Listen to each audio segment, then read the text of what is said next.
Ma'am, Bhojpuri singer और जो अभिनेता है पवन सिंह को नोटिस जारी करा है हरियाणा महिला आयोग ने, क्या वजह है? देखिए, एक आर्टिस्ट है अंजलि राघव, जो हरियाणा की रहने वाली है, जो कि हमारे पास मेल आया, उसमें उसका एड्रेस है। उस नाते उसने हमसे संपर्क किया, मेरे स्टाफ से बात भी की पिछले बुधवार को। और उसका ये कहना था कि एक शो 4-5 महीने पहले जो लखनऊ में हुआ था, जिसका उसने हमें सीन भी बताया, और उसमें पवन सिंह करके एक आर्टिस्ट जो उसके साथ को स्टार थे, उन्होंने उसकी कमर में हाथ डालना और बिना उसकी अनुमति के दूसरे तरीके से उसने टच किया, जो उसे गवारा नहीं था। उसने उस समय इसलिए करने दिया, जो उसका कहना है कि मुझे लगा कि शायद कुछ यहाँ लगा है या कोई ऐसी बात, तो वो हटा रहे हैं। तो ये एक बड़ी नॉर्मल बात है। लेकिन वही सीन को फिल्मा कर उनके साथी अब सोशल मीडिया पे वायरल कर रहे हैं कि पवन सिंह ने इनको ये किया वो किया, और जिस नाते उनकी छवि खराब हुई है।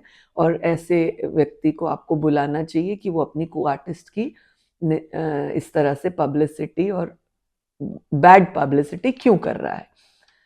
उस संदर्भ में हमने पवन सिंह को, अंजलि राघव को, दोनों को बुलाया ताकि हम दोनों पक्षों को सामने पूछ सकें कि एक्चुअल वरदांत क्या था, मामला क्या है।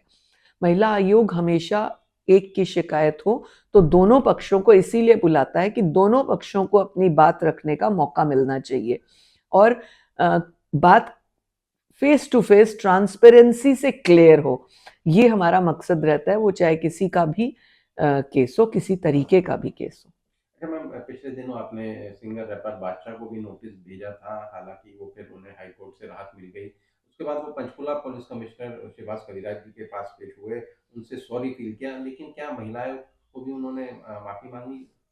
देखिए, आपने शायद डीजीपी की बाइट सुनी हो अगर, तो डीजीपी ने कहा है कि शिवास कविराज जी के पास वो पेश हुए, उन्होंने माफ़ी भी मांगी, और उन्होंने कहा कि दोबारा इस तरह के वर्ड्स या इस तरह का एक्शन नहीं होगा, और वो महिला आयोग को भी पेश होंगे, उन्होंने कहा है। और मैं समझती हूँ कि ये एक कोर्ट का सम्मान है। आयोग भी एक ऐसा कोर्ट है जहां उनको आना चाहिए था। तभी मैंने कहा, उन्होंने अपने आप को बादशाह सोचा, लेकिन बादशाह हो या कोई हो, अगर इस कोई भी तरह का अपराध करते हैं, गलती करते हैं, तो उनको पेश होना ही है, चाहे महिला आयोग की कोर्ट में पेश हो, चाहे हाई कोर्ट में पेश हो, चाहे कमीशन कोर्ट में पेश हो। अल्टीमेटली जहां उनकी एफआईआर दर्ज थी, हमने आदेश दिए कि वहीं पर जहां उसकी एफआईआर है, उसको बुलाया जाए और कार्रवाई की जाए, और वो कार्रवाई हुई। रही बात राहत की, ये बेलेबल ऑफेंस था, राहत मिलनी ही थी। अगर वो आ जाते तो हम उनसे पूरी बात पूछते। मैंने जैसे अभी कहा अंजलि राघव के केस में, कि जो भी कोई बात होती है हम दोनों पक्षों को बुलाते हैं, सुनते हैं।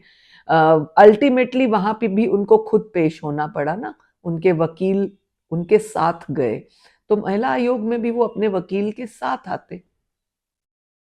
तो मैम, जिस तरह से अब ये मामला सामने आया है पवन सिंह वाला, तो इसमें किस तरह की कार्रवाई बनती है? वो देखेंगे, दोनों पक्षों को सुनकर ईमानदारी से, जेन्युइन तरीके से जो भी बात होगी, जिसके पक्ष में भी होगी, वो हम करेंगे।